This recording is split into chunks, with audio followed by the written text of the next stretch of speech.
ሰላም ጤና ይስጥልኝ አድማጭ ተመልካቾቻችን ዛሬም እንደተለመደው አዳዲስና ወቅታዊ መረጃዎችን ይዘንላችሁ እንቀርባለን። እንግዲህ በቅድሚያ በአጭር ጊዜ ውስጥ የአሜሪካ ዜግነት ለማግኘት የሚረዱ ዋና ዋና ነጥቦችን፣ ሁለተኛ ደግሞ ቤተሰብ ወደ አሜሪካ በቀላሉ ለማስመጣት ምን ማድረግ አለብን የሚለውንና በመጨረሻ በሶስተኛ ደረጃ ደግሞ የአሜሪካ መንግስት በአፍሪካ ላይ ያደረገውን አዲሱን አስደንጋጭ ለውጥና ሌሎች ተያያዥ አዳዲስ ህጎችን እንመለከታለን ማለት ነው። ስለዚህ በቅድሚያ አዳዲስ መረጃዎች እንዲደርሳችሁ ሰብስክራይብ ያላደርጋችሁ ሰብስክራይብ እንድታደርጉና ቪዲዮን ላይክ በማድረግ እንድትጀምሩት እንጋብዛለን ማለት ነው። እንግዲህ በመጀመሪያ በአጭር ጊዜ ውስጥ የአሜሪካን ዜግነት ለማግኘት የሚረዱ ዋና ዋና ነጥቦችን እንመለከታለን። እንግዲህ በአጭር ጊዜ ሲባል ምን ማለት ነው? ለምሳሌ ቤተሰብን ወይም በትዳር ወይ ቤተሰቦችን ልጆችን እናት አባት ወንድም እህት በምትወስዱበት ጊዜ በአብዛኛው ከ3 እስከ 5 ዓመት የሚፈጅ ስለሆነ ነገር ግን አሁን የምነግራችሁ ቤተሰባችሁን ወይም ደግሞ ወዳጅ ዘመዶቻችሁን እናት አባት እህት ወንድም ሊሆን ይችላል ማለት ነው፣ ወይም ባለቤት ሊሆን ይችላል ማለት ነው። በአጭር ጊዜ ውስጥ ማለትም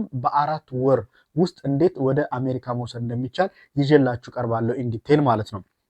እንግዲህ ነገር ግን በአጭር ጊዜ ወይም በወራት እንዴት ማድረግ እንደሚቻል ዝርዝር ነገሮችን እነግራችኋለሁ፣ ወይም ደግሞ ምንድነው ክራይቴሪያው ወይም ደግሞ መስፈርቱ የሚለውን እነግራችኋለሁ ማለት ነው። ይህም የአሜሪካን ሰራዊት መቀላቀል ሲሆን ግሪን ካርድ ያለው ሰው ለጦር ሰራዊት ከተመዘገበ በአጭር ጊዜ ውስጥ መውሰድ ይችላል ማለት ነው። ስለዚህ የመጀመሪያው ወይም ደግሞ ዘ ቤስቲንግ ለዛሬ ይዤላችሁ የቀረብኩት አርሚ መሆን ነው። አርሚ ሲባል ናቪ መሆን አለ፣ ኤርፎርስ መሆን አለ። ትክክለኛው ደግሞ ኖርማል ወታደር ወይም አርሚ የሚኮነው ማለት ነው።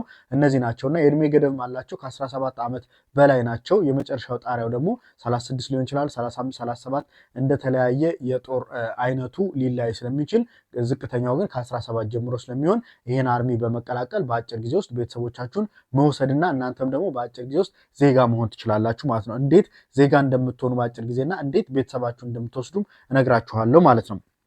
እንግዲህ ይህንን ለማድረግ የናቪ ኤርፎርስ እና ዋናውን አርሚ ጆይን በማድረግ የእድሜ መስፈርቱን ከ17 ዓመት ጀምሮ ማለት ነው ማሟላት ሲሆን ከዚህ በተጨማሪ የ12ኛ ክፍል ያጠናቀቀ ጥሩ ባህሪ ያለው መሆን አለበት። በተጨማሪም ደግሞ እንግሊዘኛ ቋንቋ መሞከር የሚችል ወይም ደግሞ የሚሞክር መሆን አለበት ማለት ነው። ስለዚህ በሰራዊቱ ውስጥ ከተመዘገባችሁና 12ኛ ክፍል ያጠናቀቃችሁ ቅድም ጥሩ ባህሪ ያልኳችሁ ጉድ ሞራል ካራክተር የሚባለው ማለት ነው። እነዚህን ካላችሁ ይህንን ካረጋገጠ በኋላ አርሚው ማለት ነው የአሜሪካ ዜግነት ወዲያውኑ ከ4 እስከ 6 ወር ባለው ጊዜያት ውስጥ ታገኛላችሁ ወይም ዜግነቱ ይሰጣችኋል ማለት ነው። ከዛ በኋላ እንግዲህ ምንድነው የምታደርጉት? ለባል፣ ለሚስት፣ ለልጆች፣ ለእናት፣ ለአባት፣ ለወንድም፣ ለእህትና ለወንድም ማመልከቻውን ወዲያውኑ ማስገባት ትችላላችሁ ማለት ነው። በአብዛኛው ዜግነት የሚገኘው ከ3 እስከ 5 ዓመት ሲሆን አርሚን በመቀላቀል ግን በአጭር ጊዜ ውስጥ ከ4 ወር ጀምሮ ማለት ነው ዜግነት ማግኘትና ቤተሰቦቻችሁን ደግሞ አፕላይ አድርጋችሁ ወይም አመልክታችሁ ማስመጣት ትችላላችሁ ወደ አሜሪካ ማለት ነው። በሁለተኛ ደረጃ የምንመለከተው ደግሞ ቤተሰብን የማስመጣት ሂደት ይሆናል። በአርሚን ብቻ ሳይሆን በማንኛውም ፕሮሰስ ላይ እንዴት ቤተሰብ ማስመጣት ይቻላል የሚለውን ከዚህ በፊትም የሰራላችሁ ቪዲዮ አለ። አሁንም ደግሞ የተለያዩ ዘዴዎችን ተጠቅማችሁ እንዴት ማስመጣት እንደምትችሉና ከዛም የቀጠሉ አንዳንድ ነገሮች ስላሉ ተመልሳችሁ ቪዲዮ እንድታዩና ይሄንም እንድታዳምጡ ማለት ነው። እንግዲህ ከዚህ በፊት በሰራሁት ቪዲዮ ማለት ነው ከማመልከቻው ጀምሮ እስከ ዩኤስአይኤስ ድረስ ያለውን ፕሮሰስ ኢንዲቴል አሳይቻችኋለሁ ማለት ነው። ዛሬ ደግሞ ዩኤስአይኤስ አፕሩቭ ካደረገ በኋላ ምን ማድረግ እንዳለባቸው ማመልከቻውን ካጸደቀ በኋላ የሚመለከቱትን ስቴፖች እንመለከታለን ማለት ነው። እንግዲህ ዩኤስአይኤስ ማመልከቻችሁን ካጸደቀ በኋላ ጉዳዩን ወደ ናሽናል ቪዛ ሴንተር ይወስድላችኋል ማለት ነው። ናሽናል ቪዛ ሴንተር ደግሞ ከሚከተሉትን ማቀርብላችሁ ከጨረሳችሁ በኋላ ወደ ኤምባሲ ልከውና ኤምባሲው ደግሞ ኢንተርቪው ጠርቷችሁ ዶክመንት እንድታሟሉ አድርጎ ፕሮሰሱን ይጨርስላችኋል ማለት ነው። ነገር ግን ወደ ናሽናል ቪዛ ሴንተር ጉዳያችሁ ከተላከ በኋላ ኢንቮይስ ነምበር ይሰጣችሁና ጉዳያችሁን በዌብሳይት ገብታችሁ እንድትከታተሉ ሊንክ ይሰጣችኋል። ስለዚህ የመጀመሪያው ስቴፕ በዌብሳይቱ ገብታችሁ ምን ማድረግ ነው? በተሰጣችሁ ቁጥር መሰረት ክፍያውን መክፈል ነው። ይሄም ክፍያ ደግሞ ምንድነው? $325 የቪዛ ክፍያና $120 ደግሞ የኮቲ የሚባል ክፍያ ይሆናል ማለት ነው። ስለዚህ የመጀመሪያው ስቴፕ ክፍያውን መክፈል ይሆናል ማለት ነው። በቀጣይ ደግሞ ክፍያው ከተፈጸመ በኋላ ሀገር ቤት ላለው ሰው ወይም እናንተ ማምጣት ለምትፈልጉት ሰው ወይም ላመለከታችሁለት ሰው ማለት ነው ዲኤስ 260 የሚባል ፎርም ወይም ቅጽ አለ። ያን እንዲሞላ መመሪያ ይላካል ማለት ነው። ስለዚህ ይሄን ፎርም መሙላት ይጠበቅበታል ማለት ነው። እዛ አሜሪካ ያለው ኢትዮጵያ ያለው ማለት ነው። እናንተ አሜሪካ ያላችሁት ፕሮሰሱን ከጨረሳችሁለት በኋላ እዛ የምትወስዱት ሰው ኢትዮጵያ ያለው ሰው ይሆናል ማለት ነው። ስለዚህ ይሄ ዲኤስ 260 ላይ የሚሞላው የት ሀገር እንደኖረ የት ሀገር ትራቭል እንዳደረገ እድሜው፣ የትውልድ ቦታው፣ እድሜው፣ ስራው የት እንደሰራ፣ የእህትና የወንድሞቹ ብዛት፣ የእናትና የአባት ስምና ማንኛውም ቶታል ሂስትሪ ላይ እዛ ፎርም ላይ ይሞላል ማለት ነው። ቤኔፊሻሪ ወይም ተጠቃሚ ወይም ከኢትዮጵያ ወደ አሜሪካ መምጣት የሚፈልገው ሰው ማለት ነው። ከዛ በኋላ እንግዲህ አሜሪካ ያለው አመልካች ደግሞ ዶክመንት ማሟላት ይኖራል። ይህም ደግሞ ምንድነው ዜጋ የሆነበት ወይም የመኖሪያ ፈቃድ ባለቤት የሆነበት ማስረጃዎችንም ያቀርባል። በሁለተኛ ደረጃ ደግሞ አሜሪካን ሀገር እያለ ምን ያህል ነው ገቢ የሚለውን ታክስ ሪተርን ያቀርባል ማለት ነው። ምክንያቱም ቀጣይ የምነግራችሁ ነገር አለ። የእሱ ገቢ እናንተን ተቀብሎ ማኖር ይችላል የሚለውን ሌላ የሚሞላው ፎርም ስላለ ግዴታ ይሄንም ይሞላል ማለት ነው። ስለዚህ በመጨረሻ አይ864 የሚባል የስፖንሰር ፎርም አለ ማለት ነው። ይህ ፎርም ምንድነው? እንደነገርኳችሁ ያ ሰው ከኢትዮጵያ በሚመጣበት ጊዜ ወጪውን እችላለሁ የሚለው እንደማለት ነው። መጀመሪያ ላይ ነገርኳችሁ። ስለዚህ ይህ በቂ ገቢ ያለኝ የሚመጣውን ሰው እኔ ወጪውን መሸፈን እችላለሁ የሚለውን ለመግለጽ ነው። ወጪውን መሸፈን ባይችል ደግሞ ምን ማድረግ እንዳለበት ደግሞ ይዤላችሁ ቀርባለሁ። ወጪውን መሸፈን ካልቻለ ኢትዮጵያ ያለው ሰው ወደ አሜሪካ አይመጣም ማለት አይደለም። እንዴት ሶልቭ እንደሚሆንም ነግራችኋለሁ ማለት ነው። ነገር ግን የሚያገኘው ገቢ አነስተኛ ከሆነና አቅም የለህም ሊባል ይችላል ማለት ነው። ያ ከኢትዮጵያ የሚመጣውን ሰው ወጪ መሸፈን አይችልም ሊባል ይችላል ማለት ነው። ምክንያቱም ገቢውን ስለሚያሳይ ማለት ነው። ይህ ማለት ዘመዶቹ ማስመጣት አትችልም ማለት አይደለም። ነገር ግን ሌላ ሶሉሽን ያገኛል ወይም ይሰጠዋል ማለት ነው። ስለዚህ ተጨማሪ ስፖንሰር ይፈልጋል ማለት ነው። እነዚህ ተጨማሪ ስፖንሰሮች ወይ ጎረቤቱ ሊሆን ይችላል፣ አሜሪካ ያለው ወንድሙ ሊሆን ይችላል፣ እህቱ፣ ጓደኛ ወይም ሌላ ሊሆን ይችላል። ነገር ግን ይህ ኢትዮጵያ ያለውን ሰው ለማምጣት ስፖንሰሩ ገቢ አነስተኛ ከሆነ እዛ አሜሪካ ውስጥ ያሉ ጓደኛ፣ እህት፣ ሌላ ማንኛውም ዘመድ አዝማድ ከሆነ ግዴታ አይ864 ፎርምን ይሞላሉ ማለት ነው። ስለዚህ 2-3 ሰው ሆነው ስፖንሰር ያደርጉታል ማለት ነው፣ ከኢትዮጵያ ወደ አሜሪካ የሚሄደው ሰው ማለት ነው። ሌላኛው ደግሞ ሀገር ቤት ያለው ሰው የሚያደርጋቸው 3 ነገሮች አሉ። አንደኛ ከወንጀል ነፃ መሆን የሚያሳይ የፖሊስ የምስክር ወረቀት ያቀርባል ማለት ነው።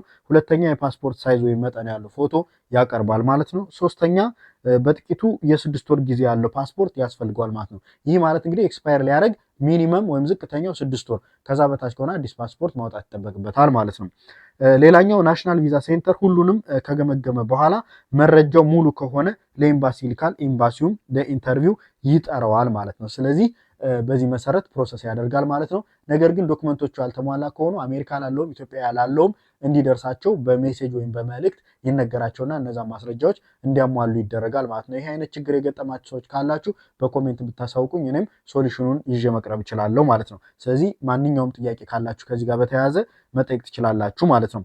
በቀጣይ ክፍል ደግሞ ሙሉ መረጃውን የማቀርብላችሁ ሲሆን አሁን ደግሞ የአሜሪካ መንግስት በአፍሪካ ያደረገውን አዲሱን የቪዛ ለውጥ እንመለከታለን ማለት ነው። እንግዲህ የአሜሪካ የውጭ ጉዳይ ሚኒስቴር በአፍሪካ የሚገኙ ቪዛ ሴንተሮችን ቁጥር ሊቀንስ ነው። ከዚህ በፊት ወደ 50 አካባቢ የነበሩ ቪዛ ሴንተሮች አሉ ፕሮሰስ የሚደረግባቸው፣ ነገር ግን አሁን ከ50 ወደ 20 ይቀንሳቸዋል ማለት ነው። እንግዲህ ይህም ማለት አፍሪካ ያሉ ቪዛ ጠያቂዎች ወደ ኢትዮጵያ፣ ኬንያ፣ ጅቡቲ እና ሌሎች ማዕከላት እነዚህ 20 ማዕከላቶች መሄድ ይኖርበታል ማለት ነው። ይህ ደግሞ ከፍተኛ ወጪ፣ እንግልት፣ ትራንስፖርትና ሌሎች ነገሮችን ይዞ ይመጣል ማለት ነው። ምክንያቱም እናንተ ትራቭል አድርጋችሁ ነው የምትሄዱት። ነገር ግን ኢትዮጵያ ከዛ ውስጥ አንዷ ስለሆነች ኢትዮጵያ ያሉ ወይም የኢትዮጵያ ዜጎች አይቸገሩም ማለት ነው። ነገር ግን ከ50 ሀገር ወደ 20 ሀገር ሽሪንክ በሚያደርግበት ጊዜ 30 ሀገራት ወደ ቀሪዎቹ 20 ሀገራት ሄደው ቪዛ ፕሮሰስ ያደርጋሉ ማለት ነው። ስለዚህ የፕሌን ቲኬት እና ሌሎች የሆቴል የተለያዩ ወጪዎች ይኖራል።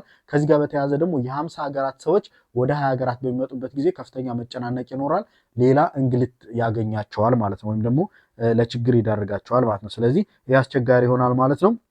ይህ አሰራር ደግሞ አሁን ካለንበት ከጁን ወር ጀምሮ ተግባራዊ ይደረጋል ተብሎ ይጠበቃል ማለት ነው። እንግዲህ የመጨረሻው መረጃ ደግሞ ምንድነው?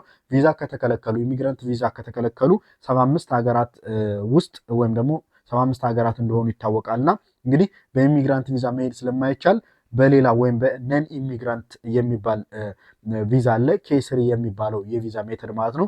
በእጮኝነት ወደ አሜሪካ መሄድ ወይም ደግሞ ይሄ ኬስሪ ወይም ደግሞ አይ130 ወይም ደግሞ አይ130 የሚባለውን ፎርም ሞልተው ፕሮሰስ ማድረግ ይችላሉ ማለት ነው። እንግዲህ ከዚህ በፊት በትዳር በጋብቻ በእጮኝነት እንዴት መውሰድ እንደሚቻል ስፔሻሊ የትኛው ፈጣን እንደሆነ በእጮኝነት መውሰድ ፈጣን ነው፣ ነገር ግን የራሱ የሆነ ጉዳት አለው። በትዳር ስትሄድ ደግሞ ይዘገያል፣ ነገር ግን የራሱ የሆነ ደግሞ አድቫንቴጅ እና ዲስአድቫንቴጅ አለው። ጥቅምና ጉዳታቸውን ከዚህ በፊት የሰራሁት ቪዲዮ አለ፣ ሄዳችሁ መከታተል ትችላላችሁ ማለት ነው። ማንኛውም የምትፈልጉት መረጃ ካለ ደግሞ የተለያዩ ፎርሞችና ጥያቄዎችን ኢንፎርሜሽኖችን ሼር የማደርግበት ቴሌግራም ቻናል አለ።